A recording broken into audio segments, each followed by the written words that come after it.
Assalamualaikum warahmatullahi wabarakatuh. Pada pertemuan hari ini kita akan membahas tentang metode garis selidik.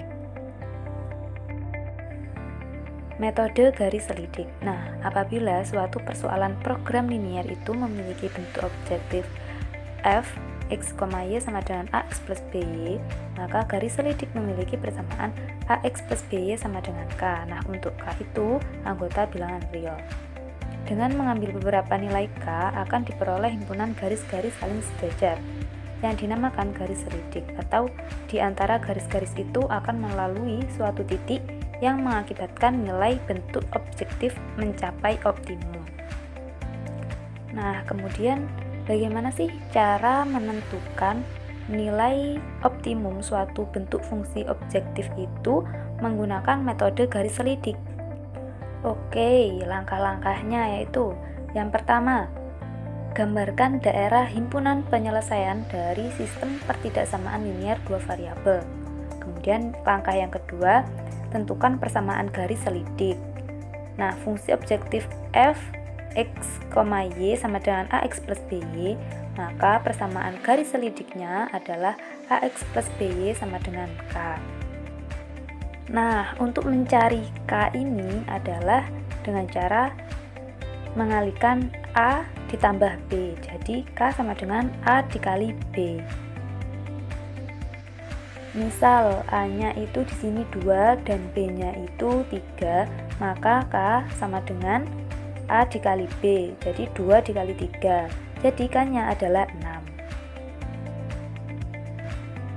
Kemudian langkah yang ketiga yaitu gambar garis selidik, kemudian geser ke kiri dan ke kanan hingga mengenai titik pojok dan buat garis putus-putus.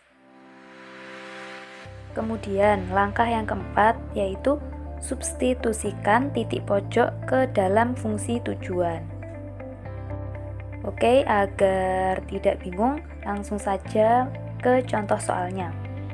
Di sini ada contoh soal, tentukan nilai maksimum fungsi objektif Z sama dengan 6x plus 2y pada daerah penyelesaian dari sistem pertidaksamaan x plus 2y kurang dari sama dengan 10, x plus y kurang dari sama dengan 7, x lebih besar sama dengan 0, dan y lebih besar sama dengan 0.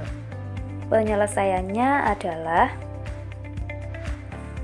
langkah yang pertama yaitu gambarkan daerah himpunan penyelesaian dari sistem pertidaksamaan linier dua variabel. Nah, untuk menggambarnya kita perlu mencari titik potong terlebih dahulu.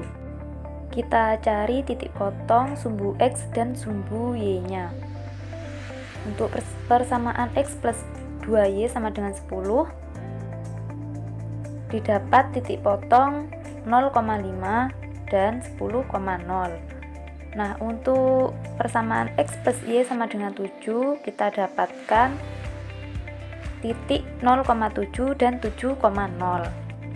Kemudian kita gambarkan titik potong yang sudah kita dapatkan tadi itu ke dalam bidang koordinat kartesius. Kemudian kita tentukan arsirannya. Nah, dalam soal tadi pertidaksamaannya adalah x plus 2y kurang dari sama dengan 10. Kurang dari sama dengan 10 ya, maka arsirnya adalah ke bawah. Untuk pertidaksamaan yang kedua adalah x plus y kurang dari sama dengan 7. Maka arsirannya ke bawah juga karena kurang dari sama dengan. Kemudian kita tentukan daerah himpunan penyelesaiannya. Di sini yang terkena kedua arsiran adalah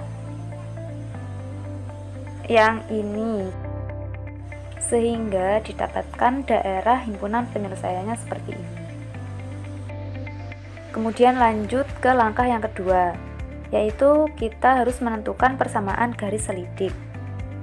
Nah, tadi kan fungsi tujuan f x, y sama dengan ax plus by, maka persamaan garis selidik ax plus by sama dengan k.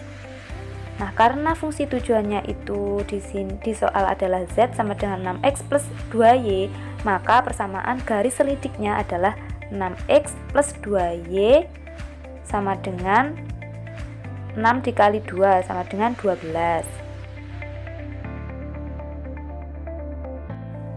Kemudian kita mencari titik koordinat garis selidik. 6x plus 2y sama dengan 12. Nah, kita misalkan x sama dengan 0. Jadi 6 dikali 0 ditambah 2y sama dengan 12. Y sama dengan 12 dibagi 2. Y sama dengan 6. Nah, kemudian ketika Y sama dengan 0, maka 6x plus 2 dikali 0 sama dengan 12. X sama dengan 12 dibagi 6. X sama dengan 2. Sehingga didapatkan koordinat garis 2,6. Langkah yang ketiga, yaitu gambar garis selidik, kemudian geser ke kiri dan ke kanan hingga mengenai titik pojok dan buat garis putus-putus. Jadi kita geser ke kanan ya, karena kita di sini mencari nilai maksimum, jadi mengarah ke kanan. Ke kanan seperti ini. Di sini mengenai titik potong B. Kemudian kita geser ke kanan lagi hingga mengenai titik pojok terjauh, yaitu 7,0. Kemudian langkah yang keempat, karena kita mencari nilai maksimum, maka kita ambil garis yang paling kanan sendiri, yaitu berada di titik A 7,0. Sehingga Z sama dengan 6x plus 2y. Kita masukkan x-nya 7 dan y-nya 0, jadi 6 dikali 7 plus 2 dikali 0 sama dengan 42. Jadi nilai maksimum fungsi objektifnya adalah Z sama dengan 6x plus 2y sama dengan 42. Nah, sekarang kerjakan tugasnya. Buka LKS-nya halaman 54, soal nomor 1. Silahkan kalian kerjakan menggunakan metode uji titik potong dan metode garis selidik. Jadi silahkan kalian kerjakan menggunakan dua metode itu ya. Oke, itu tadi adalah materi pembelajaran kita pada pertemuan hari ini. Jika ada pertanyaan, langsung saja ditanyakan. Terima kasih. Wassalamualaikum warahmatullahi wabarakatuh.